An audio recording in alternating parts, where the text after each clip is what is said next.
can Buddhists eat meat?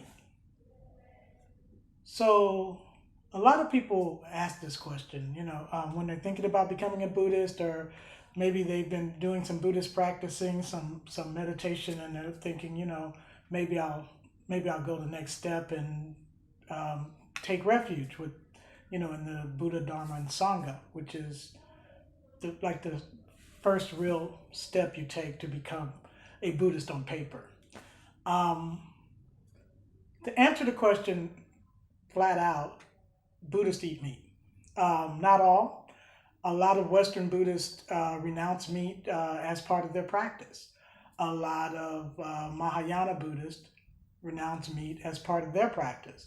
But at the time of the Buddha, when he was living among monks, they begged for their food. That's how they got fed. They carried around begging bowls, and the people, the householders, put food in their bowls. So if you're begging for things, you really can't be choosy. And the Buddha was really clear about that. You eat what you're given. And your preferences don't matter here.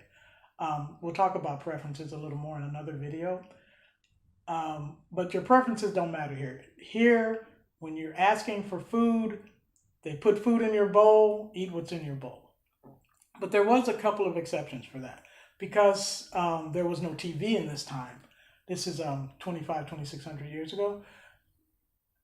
A lot of times, houses that had money would invite a monk, 2 monks, 3 monks over to eat with them. And so that they could have conversations and that kind of thing, entertainments, kind of show off, And the rule was that if you're going to eat with householders, they cannot slaughter animals for your benefit. So if you're going to eat meat, it's one thing. If they were having meat that night and they just gave you some the next morning, that's one thing. But if they are slaughtering meat, particularly for you, you can't have that. And so the monks would say, yeah, I'll come over, it'd be great. Please don't do anything special because, I'm a simple monk. And that was the rule. Fast forward 2,600 years, yes, a lot of people do renounce meat. Some renounce meat completely. They just say, I'm a Buddhist now, non-harming, first precept, I don't eat meat. Some renounce meat every other day. I only eat meat 3 days a week. Some only eat meat 1 day a week. Your dietary requirements are not interesting to me. What I care about is you appreciating each and every bite of your food. For 2 reasons. I want you to practice mindfulness when you're eating. That means slowing down, tasting your food, trying to do only one thing at a time. That would be interesting. And the other thing is, I want you to realize where your food comes from in an interconnected, Indra's net, all things are connected kind of way. And for that, I'd like to share how I pray, so to speak, over my food. When I'm sitting down to eat, I say, I concentrate and meditate on this food in appreciation for all the hands that it took to get it in front of me. That includes farmers, that includes farm workers, that includes truck drivers and even the people who built the truck and the people who built the roads.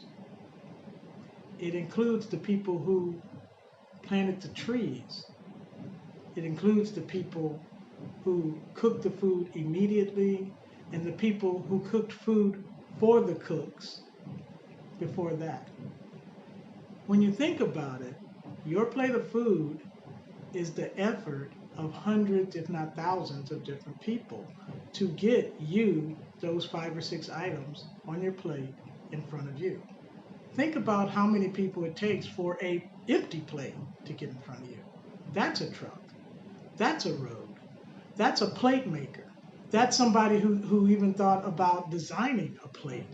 That's a person who put the plate into the whatever it takes to make plates these days, whether it's a paper plate or a ceramic plate.